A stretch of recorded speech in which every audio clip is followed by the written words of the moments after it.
தேசத்தின் நம்பிக்கை மாத இதழ் அப்பா பதிப்பகம் இணைந்து வழங்கும் நேர்மையாளர் சகாயம் IAS அவர்களின் அனுபவ பதிவில் கடைசி தரையில் கண்டாங்கி சேலை சென்னை புத்தக கண்காட்சியில் விற்பனையாகி கொண்டிருக்கிறது. ஒரு 70 ஆண்டு காலத்திற்கு மேலாக ஒரு நடைமுறை போகுது. அதை ஏன் திடீர்னு மாற்றணும் அப்படின்னு தான் சந்தேகம் வருது எல்லாருக்கும். இல்லை, 76ல் கல்வி ஒத்திசைவு பட்டியலுக்கு மாற்றப்பட்டது. அதான் நமக்கு எல்லாருக்கும் தெரியும். ஒரு கன்கரண்ட் லிஸ்ட் இருக்கு, ஸ்டேட் லிஸ்ட் இருக்கு, சென்ட்ரல் லிஸ்ட் இருக்கு. அரசியலம் சட்டம்னு குதிக்கிறவங்க அந்த கான்ஸ்டியூஷன்ல என்ன சொல்றோ அப்படிதான் அவங்க நடைமுறையில் இருக்கணும். கன்கரண்ட் லிஸ்ட்ல இருக்கும்போது ஹெல்த் இருக்கு, எஜுகேஷன் இருக்கு, ட்ரேட் இருக்கு, இந்த மாதிரி ஃபிஷரிஸ் இருக்கு. இந்த மாதிரி ஒரு 5 விஷயம் கன்கரண்ட் லிஸ்ட்ல இருக்கும்போது மத்திய அரசாங்கம் மாநில அரசாங்கம் சேர்ந்து பணியாற்ற வேண்டும் என்பதுதான் அந்த கன்கரண்ட் லிஸ்ட்ல. அதுல ஒரு மீட்டிங் பாயிண்ட் வராத போது மத்திய அரசாங்கத்தோட இன்னைக்கு ஒரு அரசாங்கம் இருக்கும், நாளைக்கு ஏதோ ஒரு அரசாங்கம் இருக்கு. நாளைக்கு திமுகவே அங்கம் வகித்த ஒரு அரசாங்கம் வரலாம் மத்திய அரசாங்கத்துல. அன்னைக்கு மத்திய அரசாங்கத்துடைய நிலை தான் அது. இதுல எந்த ஒரு குழப்பம்லாம் இல்லை. இது இப்படிதான் இருந்திருக்கு. நம்ம ஆப்போசிஷன்ல இருந்தா நம்ம வேற மாதிரி பேசுவோம், நம்ம அரசாங்கத்தோட நம்ம வேற மாதிரி பேசுவோம். இது இந்த நிலைமை தான். இது புதுசு இல்லை. நம்ம இவ்வளவு பேசுறோமே, தமிழ்நாடு மட்டும்தான் மத்திய அரசோட இந்த முடிவை கட்டாயம் தமிழ்நாடு அரசு ஏத்துக்கணும்னு சொல்றீங்க. எல்லா அரசாங்கமும் Tamil Nadu is part of India. Tamil Nadu is not a separate country இல்லையா? இப்போ நம்ம தமிழ்நாடு அரசு குறித்து பேசுறோம். அதனால எல்லா அரசாங்கமும் அதை ஏற்றுக்கொள்ளணும். அது பாஜக அரசாங்கமா இருந்தாலும் சரி, கம்யூனிஸ்ட் அரசாங்கமா இருந்தாலும், காங்கிரஸ் இருந்தாலும், தமிழ்நாடு இருந்தாலும் ஏற்றுக்கொள்ள வேண்டும். என்ன இவங்களுக்கு மெயினா இன்னைக்கு பாயிண்ட் என்ன சொல்லிடலாம்.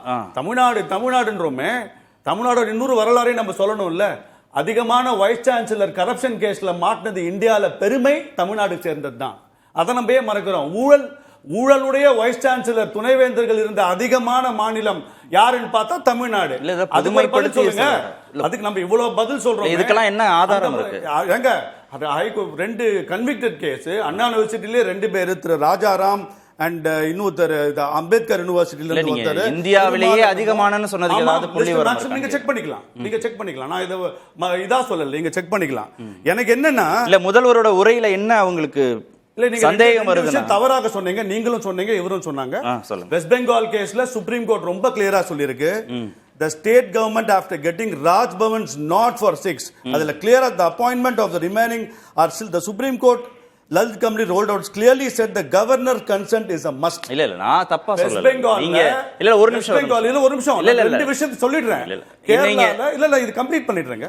கேரளா தவறா சொன்னேன்னு சொல்லாதீங்க. நான் என்ன மிஸ் பண்ணீங்களான்னு நான் சொல்றேன். நான் என்ன சொல்றேன்னு கம்ப்ளீட்.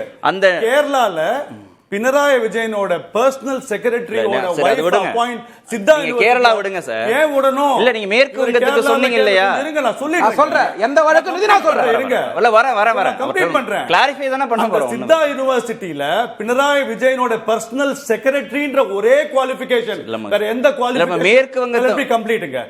குவாலிஃபைடு பர்சனா அந்த கேரளா யுனிவர்சிட்டி அந்த சிஎம் பண்ணாதனால சுப்ரீம் கோர்ட் தள்ளி வச்சது. சரி, ஒரு நிமிஷம். நீங்க நேரலையில ஒரு கருத்து நான் என்ன சொல்றேன் இல்ல ஸ்ரீராம் ஒரு நிமிஷம். இல்ல நீங்க ஒரு நிமிஷம் அலோ பண்ணுங்க. நீங்க நேரலையில ஒரு செய்தியை தவறுன்னு சொல்றீங்க. ஆமாம்.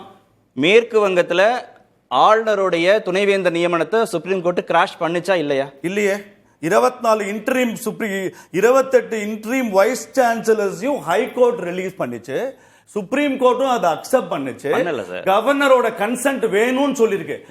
நீங்க ஒரு அதுதான் சார். நீங்க நீங்க ஒரு செய்தி தப்பா இன்டர்பிரட் பண்ணுங்க. இல்ல நீங்க தப்பா இன்டர்பிரட் பண்ணுங்க. எனக்கு ஒரே ஒரு பாயிண்ட். ஒரு நிமிஷம். இல்ல நீங்க ஒரு செய்தி ஒரு பாயிண்ட் சொல்லுங்க. இல்ல ஒரு நொடி. கன்கரண்ட் லிஸ்ட்ல யாருக்கு? இல்ல நீங்க கன்கரண்ட் லிஸ்ட்ல ஒரு நிமிஷம் ஸ்ரீராம் அத சொல்லுங்க. இல்ல ஸ்ரீராம், நீங்க ஒரு செய்தியை சொல்லிட்டு ஜம்ப் பண்ணிட்டே இருக்கீங்க. ஒரு நிமிஷம் சார், ஒரு நிமிஷம். நீங்க சொல்லுங்க.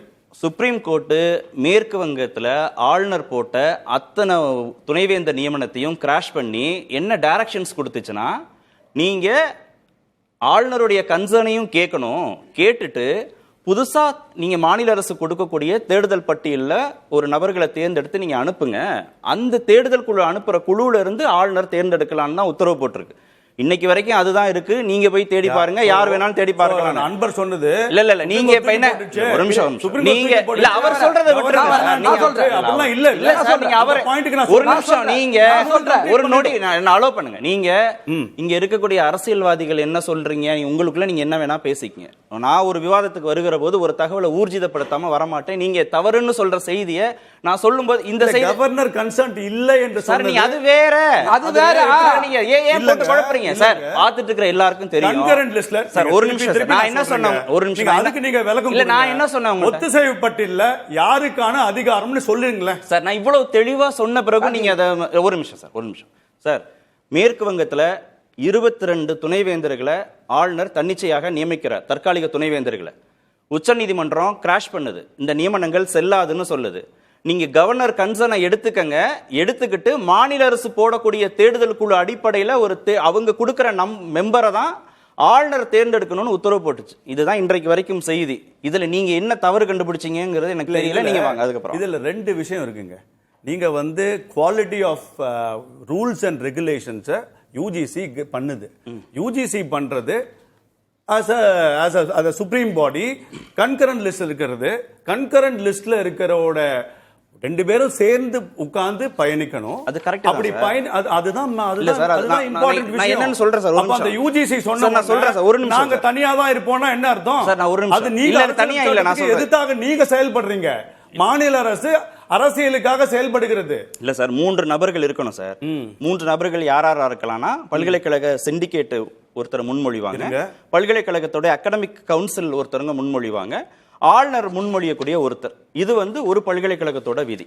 இன்னொரு பல்கலைக்கழகம் அண்ணாமலை பல்கலைக்கழகத்தோட விதி என்னவா இருக்கும்னா, பல்கலைக்கழக சிண்டிகேட் அமைப்பால முன்மொழியக்கூடிய ஒருத்தர், அரசாங்கத்தால முன்மொழியக்கூடிய, அங்க அகாடமிக் கவுன்சில் இருந்துச்சு ஒரு பல்கலைக்கழகம், அதுக்கு பதிலாக இங்க அரசாங்கத்தால முன்மொழியக்கூடிய ஒருவர், ஆளுநர் முன்மொழியக்கூடிய ஒரு ஆளுநரால முன்மொழியக்கூடிய ஒருவருங்கிறவர் எல்லா பல்கலைக்கழக சட்டத்திலையும் இருக்கும். அதுல அது மேண்டேட்டரி, அதுல எந்த விதமான மாற்றமும் இல்லை. இப்போ புதுசா ஒரு வரைவு நெறிமுறையை விட்டுருக்காங்க இல்லையா யூஜிசி, அதுல என்ன சிக்கல் வருதுன்னு அவருக்கு படிச்சு காமிச்சேன் புரட்சி கவிதாசனுக்கு.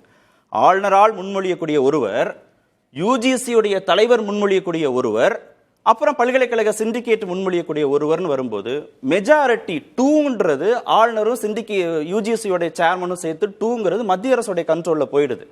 சிண்டிகேட் யாரை முன்மொழிஞ்சாலும் அதை ஏத்துக்கலாமா வேணாமான்னு டிசைட் பண்ணக்கூடிய அத்தாரிட்டியும் ஆளுநருக்கு வந்துடுறதுனால துணைவேந்தர் நியமனம்ங்கிறது ஆளுநர் முடிவு செய்யக்கூடியதாக இருக்கும். இந்த புதுசாக வந்திருக்கக்கூடிய வரைவு நெறிமுறையில் இந்த தேடுதல் குழுங்கிறது இப்படி இருக்கு.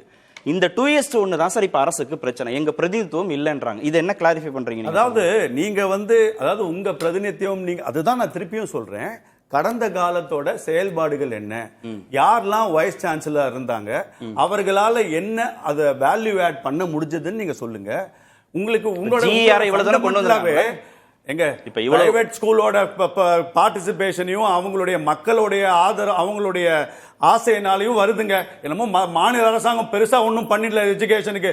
ஜிஆர் நீங்க என்ன பண்ணிட்டீங்க? உங்களால என்ன பண்ண முடிஞ்சது?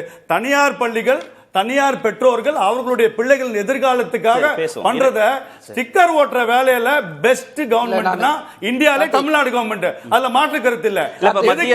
இன்னொருத்தரோட குழந்தைக்கு நம்ம பேர் வச்சு இருக்க முடியாது. மத்திய அரசு நம்ம கான்ட்ரிபியூஷன் இது தவறான வார்த்தை சொல்றேன். இத நம்ம ஆப்ஜெக்டிவா பார்க்கணும். இல்ல சார், ஒரு நிமிஷம் இத பொலிட்டிக்கலா நீங்க அலோ பண்ணுங்க. ஆனால் நீங்க கவர்னருடைய மாண்பு பத்தி எல்லாம் பேசுறாரு. ரொம்ப ஒன்றிய அரசு எப்போல இருந்து ஆரம்பிச்சது? ரொம்ப தவறான நான் பேசுறது உண்மை. எல்லாரும் பாத்துக்கோங்க. உட்கார்ந்து ஸ்ரீராம் பேசுறதுக்கு தாவி போறாரு. நான் தாவி போல ஒரு நொடி நான் தாவி போல. சரி, நம்ம பேசுவோம். இல்ல ஒரு கேள்விக்கு மட்டும் நீங்க ஸ்பீக்கரை கைப்புடிச்சது போது உங்க மாண்பு. நான் தாவி போல. நீங்க சப்ஜெக்ட்ல இருந்து தாவி போல. என்னோட ஒரே கேள்வினா, நான் சொன்ன அத்தனை ஆதாரம் இருக்கா இல்லையா? ஒரு நொடி. ஆளுநர் சட்டமன்றத்துல மார்பை கெடுத்து ஆளுநர் இருக்கா இல்லையா? நான் வரேன் இடைவேளைக்கு பிறகு வரேன். தப்பா பேசும்போது குறிக்கிடவே முடியல. நீங்க தப்பா பேசுறீங்க. நீங்க தப்பா தான் பேசுறீங்க. நீங்க தப்பா பேசுறீங்க. இல்ல கிளாரிஃபை பண்ணிக்கலாம் சார். உங்க சுற்றுல கிளாரிஃபை பண்ணுங்க. இல்ல ஒண்ணும் இல்ல சார். இப்போ நாம தொழில் வளர்ச்சின்னு மத்திய அரசு கிளைம் பண்ணுதுன்னு வச்சுக்கோங்களேன். இங்க இருக்கிற எல்லா தனியார் தொழிற்சாலைகளுடைய உற்பத்தியும் சேர்த்து தானே கவுண்ட் பண்ணுவாங்க. அப்படிதானே பண்ணுவாங்க? பண்ண மாட்டாங்களா? இல்ல அரசாங்கம் வச்சிருக்கிற ஆட்டோமொபைல் இண்டஸ்ட்ரியோட ப்ரொடக்ஷன் கிளைம் பண்ணுவாங்களா? இல்ல தனியார் தொழிற்சாலைகள்னு சேர்த்து கிளைம் அப்படி சொல்லுங்க.